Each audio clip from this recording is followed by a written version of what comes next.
The word euphemism comes from the Greek word euphemo, meaning auspicious, good, fortunate speech. The euphem was originally a word or phrase used in place of a religious word or phrase that should not be spoken aloud. Etymologically, the euphem is the opposite of the blaspheme. The primary example of taboo words requiring the use of a euphemism are the unspeakable names. Euphemism was itself used as a euphemism by the ancient Greeks, meaning to keep a holy silence.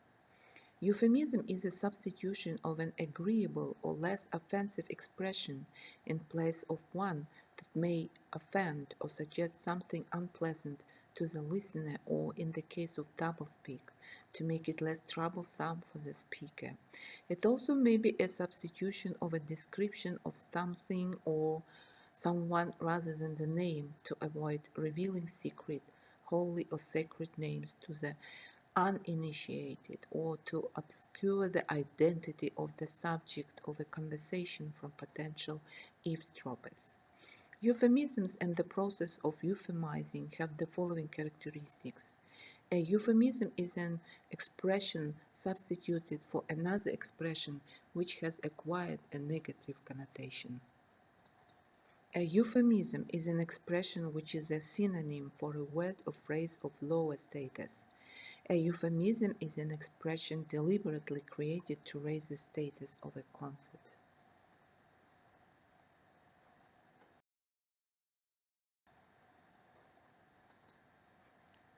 When a phrase is used as a euphemism, it often becomes a metaphor whose literal meaning is dropped.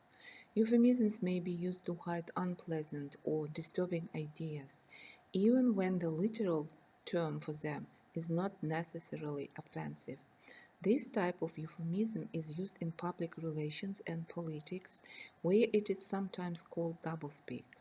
Sometimes using euphemisms is equated to politeness. There are also superstitious euphemisms based consciously or subconsciously on the idea that words have the power to bring bad fortune. For example, not speaking the word cancer.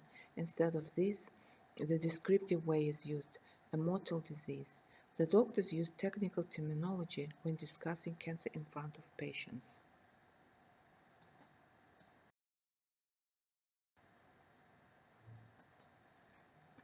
The keys to understanding euphemisms are the concepts of avoidance and etiquette.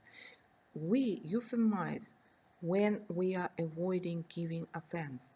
As it has been noticed, the numbers of euphemisms in the sphere of alcohol are over 2,000. Above all, euphemisms are used in polite company to avoid the typical speech of power levels of society.